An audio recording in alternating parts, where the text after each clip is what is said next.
The latest segment of information that we got for Cities Skylines II was to do with the citizens and their life paths. So let me take you through all the information and details that we know about them and let you know exactly what to expect when it comes to citizens. Let's start with life path. Now this is a term that is referenced to the major events that shape their lives. It starts with being born or moving into your city, and then onto the other major events like graduation, promotions, marriage and retirement, etc.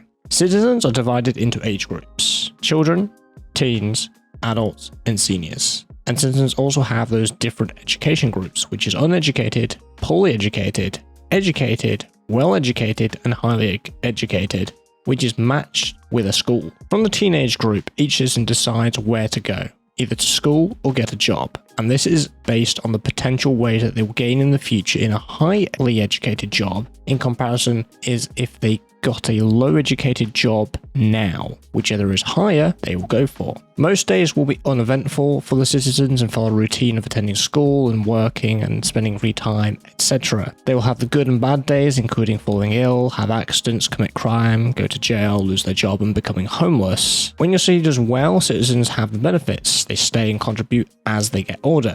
If a citizen's happiness does go too low, they can become a criminal. Once they're classed as a criminal, they will plan a crime. Targets of a crime are usually found in the high crime probability areas. When a citizen commits a crime, police will get sent to deal with it, and if they're still in the area, when the police arrive, they will get arrested. The police will then take them to a police station jail, and some criminals will be sentenced to longer prison time, which will be in the prison city. If your city doesn't have a prison yet, then they will get sent to an outside connection. Now after serving their time, they will get back to society with the criminal status removed and become a normal citizen, and the circle will happen all over again if their happiness does go too low.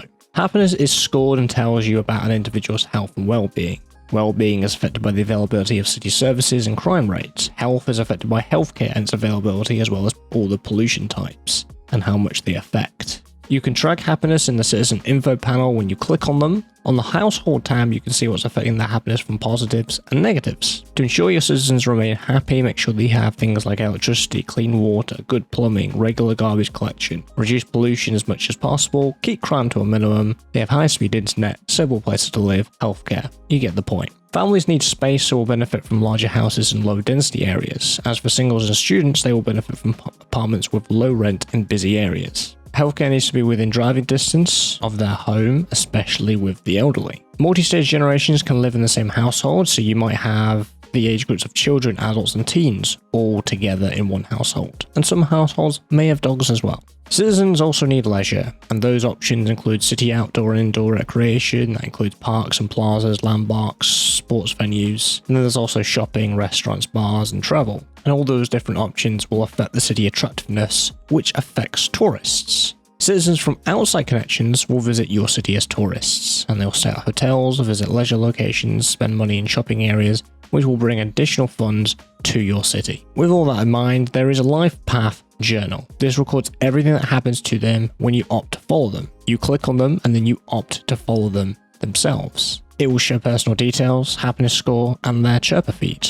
Talking of chirper has completely been overhauled, so it gives citizens a voice. They talk about their lives and what's going on in the city. Less of the repetition of what we had before. These chirper posts will get likes, meaning you can distinguish what's important to citizens, and you can tell you about the succeeding services and what isn't going so well in the city, as well as general things that's happening in the city. You can also like chirps as the mayor. Now this, funnily enough, was originally a bug, but they kept it as a feature. And that's everything we know about citizens and life paths. If you enjoyed this video and like to see more like this one, make sure you're subscribed, and I'll see you guys in the next one. Take care.